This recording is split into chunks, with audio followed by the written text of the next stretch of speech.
बिस्मिल्लाहिर्रहमानिर्रहीम। अस्सलाम वालेकुम। IBA ने अपने शॉर्ट लिस्ट कैंडिडेट्स की लिस्ट जारी कर दी है, जिसमें कुछ बच्चों ने डायरेक्ट एडमिशन सिक्योर किया है और कुछ जो इंटरव्यू के लिए सिलेक्ट हुए हैं।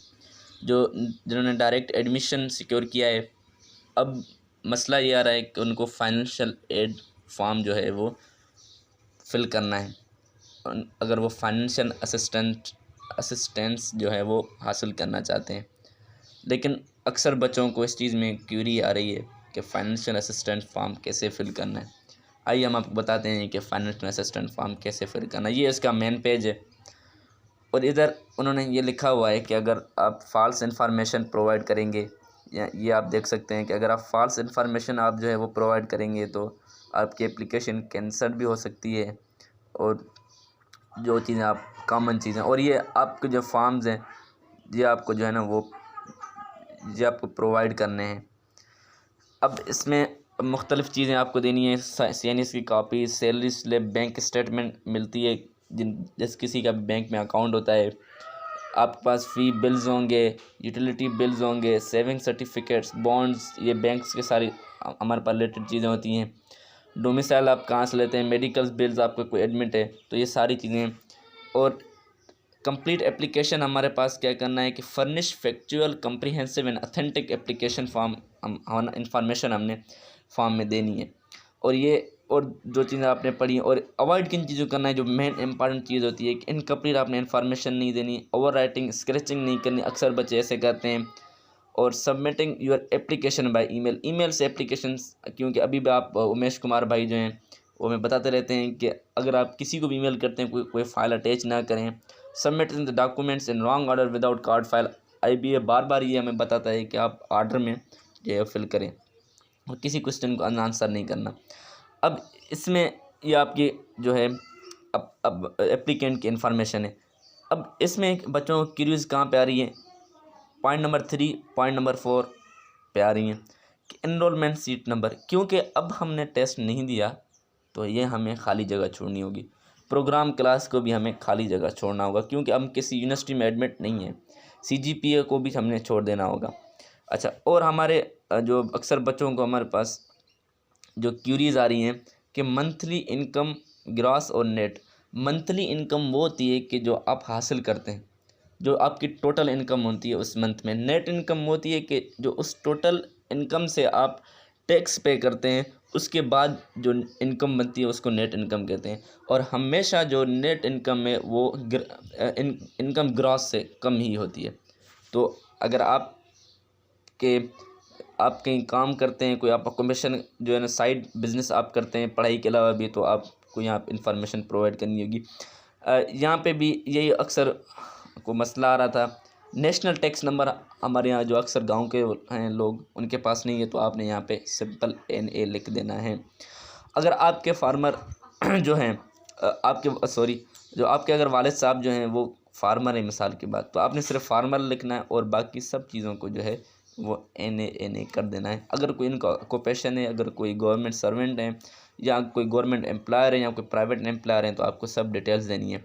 और दूसरा मसला ये रहा है कि मदर्स में अगर प्रेजेंट ऑक्यूपेशन में हम लिखते हैं हाउस वाइफ हैं, तो नीचे डेजिग्नेशन वगैरह में क्या लिखना है, तो आपने क्या करना है, हर एक जगह को NA कर देना है। अच्छा, स्पाउस, अगर किसी की शादी हुई है तो वो इधर अपना लिख सकता है। अगर औरत की शादी हुई है तो अपने हस्बैंड के बारे में सारा कुछ वो इन्फॉर्मेशन दे सकती है। अगर किसी लड़के की शादी हुई है तो अपनी वाइफ के बारे में सारी इन्फॉर्मेशन दे सकता है इस जगह पे। ये एक बहुत ही इम्पॉर्टेंट जो है सेक्शन है, सेक्शन C हम जिसको कहते हैं। ये मैं आपको जूम करके देता हूँ। अब आप यहाँ पढ़ें, वैल्यूज़ ऑफ एसेट्स जो है लिखा हुआ है। इसमें हमने ये प्रोवाइड करना है कि जितने भी आपके पास एसेट्स हैं उनकी वर्थ कितनी है।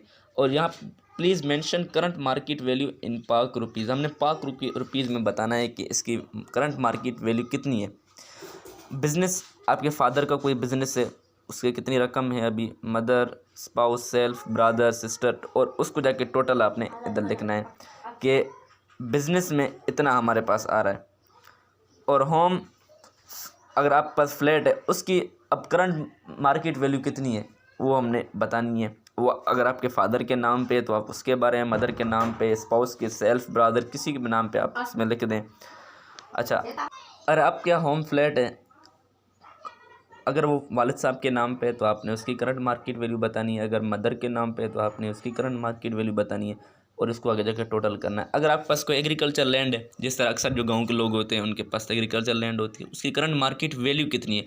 अब ये डिफरेंस हो सकती है डिफरेंस प्रॉमिसेस के लिए। बलूचिस्तान में रेट बहुत कम है ज़मीनों के, वो आप लिख लें। सिंध में थोड़ा ज़्यादा है बलूचिस्तान से, लेकिन पंजाब में जो है उनके बहुत ज़्यादा होते हैं। तो ये आपने इन चीज़ों का ख्याल रखना है। कार हैं, बाइक्स हैं, उनकी कितनी आपके पास वैल्यू है, बैंक बैलेंस कितना है आपके पास, इन्वेस्टमेंट आपने की हुई है कहीं, ज्वेलरी जो है आपके पास जो है कितना गोल्ड है, कितना सिल्वर, टोटल आपने वर्थ करके इस पॉइंट पे आपने जो है आखिर में टोटल करके देना है। अब अकोमोडेशन टाइप क्या है आपकी, अपार्टमेंट है, बंगलो है। अब टाउन हाउस का मतलब ये है कि आपके पास शहर में कोई है, और अदर का मतलब है गांव में आपको कोई है। तो जो लोग गांव में रहते हैं उन्होंने अदर को टिक करना है, और जो शहर में जो टाउन हाउस है उन्होंने इस चीज़ को टिक करना है। अब अकोमोडेशन ऑनरशिप फैमिली ऑन्ड है, रेंटेड है या अदर है। अगर आप कंबाइंड फैमिली में रहते हैं, आपके भाई बहन सब आप एक साथ रहते हैं, तो आप फैमिली ऑन्ड कहेंगे। अच्छा, अब दूसरा पॉइंट नंबर 4 पे अगर देखें, कह रहा है if on area of plot. अब एरिया ऑफ प्लाट का मतलब ये होता है कि अब सपोज में एक घर है, एक एरिया, एक प्लाट है, उसका 1000 स्क्वायर फीट टोटल एरिया है, आपने उसको पुट करना है इधर। और constructed area of the house, कितने हिस्से पे जो आपने कंस्ट्रक्ट किया हुआ है। अगर आपने 800 स्क्वायर फीट किया हुआ है या 700 स्क्वायर फीट, तो आपने वो उसको इधर लगा देना है। लोकेलिटी, आप रूरल हैं, अर्बन है, विलेज में या सिटी में, ये आपने बताना है। टोटल नंबर ऑफ़ रूम्स, ये जो है सिंपल चीज़ें हैं, ये आपने बता देने। और पॉइंट नंबर 9 पे अगर हम देखते हैं कि any other house of flat owned by family, अगर है तो आपने येस करके किसी सेपरेट शीट पे आपने वो दे देना है, और उसकी जो आपके पास कागजात होते हैं वो देने हैं। और एग्रीकल्चर लैंड का भी यही जो है सिस्टम है। आगे बैंक सेविंग है, आपके पास कोई सेविंग्स पड़ी हैं तो आप वो दे दें, ये भी सिंपल है। अब ये क्यूरी बड़ी आ रही है कि details of liabilities please mention current market value in rupees. आपने कितना कर्जा लिया हुआ है और किस मकसद के लिए कर्जा लिया हुआ है। अमाउंट आउटस्टैंडिंग का मतलब है कि कितना कर्जा अभी तक आप पे रह रहा है। नेचर ऑफ लोन क्या है, आपने शेयरिंग के तौर पे लिए, आपने कर्जा लिया है रुपीज़ की में, या आपने जिस तरह आजकल नया सिस्टम चल रहा है कि आप गाड़ियाँ लेते हैं डेट के तौर पर। पेमेंट शेड्यूल आप बताते हैं, किसी कंपनी आपने बैंक से लोन लिया है तो उसका पेमेंट शेड्यूल होगा, या किसी और कंपनी से लिया है, किसी फाउंडेशन से लिया है कर्ज, ये होगा। और मेच्योरिटी डेट का मतलब ये होता है कि लास्ट इंस्टॉलमेंट आपने कब पे करनी है, तो वो डेट बताएं, रीज़न बताएं किस लिए लिया, कि वालिद साहब बीमार थे, या कोई मेरी मदर का ऑपरेशन था, या इस तरह के कोई आपके पास क्यूरी हो तो ज़रूर बता दें। अब जितने भी हमने पीछे एसेट्स की बात की, उन एसेट्स से कितनी इनकम आती है, सिंपल उसमें आपने ये बताना है। कोई इसमें जो है साइंस, रॉकेट साइंस नहीं है, सिंपल आपने बस ये बताना है कि कितना आपके पास टोटल इनकम आती है पर मंथली। ईयरली इनकम नहीं लिखनी, मंथली इनकम लिखनी है। और सिंपल आपने ये लिखना है कि annual agricultural income of family, agriculture से कितनी इनकम आती है, और दूसरा कोई एसेट है, एसेट है आपके पास, कोई सोर्स है, उसकी लिखनी है। और टोटल फैमिली इनकम कितनी होती है पर मंथ लिखनी है, ये पर ईयर नहीं लिखना, ये आपने गलती यहाँ पे नहीं करनी। फैमिली एक्सपेंडिचर, अच्छा, अब एप्लीकेंट के अलावा कितने सिबलिंग्स उसके पढ़ते हैं, कौन सी क्लास में पढ़ते हैं, आप उसके बताएं। कोई इसको स्कॉलरशिप मिली है नहीं मिली, पर ईयर वो कितना देता है, किस इंस्टीट्यूशन में वो पढ़ता है, तो सारा आपने वो बताना है। Provide detail of family members living with your family that are not mention, attach a separate sheet if required. आपके जो इस चीज़ें मेंशन नहीं है, नाम आपके भाई बहन उनके आप नाम यहाँ लिख सें, एज लिखें, रिलेशनशिप, क्वालिफिकेशन कितनी है, टोटली फैमिली मेम्बर्स आप कितने हैं, सिबलिंग्स कितने हैं आपके, नंबर ऑफ़ सिबलिंग मैरिड हमारे आपके पास कितने हैं, number of siblings living with family हमारे पास कितने हैं, तो सारा कुछ आपने ये बताना है। और ये income and expense statement, monthly family income आपके पास, ये मोस्ट इम्पॉर्टेंट जो है, ये जो है ना फाइनेंशियल एड में ये मोस्ट इम्पॉर्टेंट चीज़ है कि इनकम आपकी कितनी है, एक्सपेंडिचर आपका जो है कितना है। तो सारा आपने ये बड़े गौर से अपने बड़ों से पूछ के आपने इस चीज़ में जो है ना फिल करना है इसको, कि फैमिली अर्निंग कहाँ से आती है, कि कोई और सोर्स है जो सपोर्ट करता है। अच्छा, टोटल फैमिली जो है आपके पास एक्सपेंडिचर कितना है, एजुकेशनल एक्सपेंसेस, आपने बड़े गौर से इन चीज़ों को देखना है, ठीक है। अच्छा, आखिर में एक इन्होंने लाइन लिखी है कि if the net disposable income is negative, expenditures are greater than family income, provide an explanation that how family manage to meet this shortfall. कि अगर आपके एक्सपेंडिचर ज़्यादा है आपकी इनकम से, तो आपकी फैमिली किस तरह उन हालात पे काबू पाती है। तो आप लिख सकते हैं हम कर्जा लेते हैं, या कभी ऐसा होता है कि कभी जो है एक्सपेंडिचर कम होता है, इनकम ज़्यादा होती है, कभी ऐसा होता है कि एक्सपेंडिचर ज़्यादा होता है, इनकम कम होती है, तो हम इस तरह मैनेज कर लेते हैं। फाइनेंशियल नीड जो है एनालिसिस फॉर्म में आपके पास, इसमें जो है सारा कुछ जो आप जाएंगे यूनिवर्सिटी में, ठीक है, कि पर सेमेस्टर आप कितना एकेडमिक एक्सपेंडिचर दे सकते हैं, ठीक है, फैमिली कंट्रीब्यूशन उसमें कितनी होगी, कितने आप अहल हैं, और इसको भी बड़े गौर से आप दें। अब इसमें बच्चों को कोई क्यूरी जो है ना रिगार्डिंग अभी तक तो नहीं आई, इस वजह से हम इस पर जो है डिटेल बात नहीं करेंगे।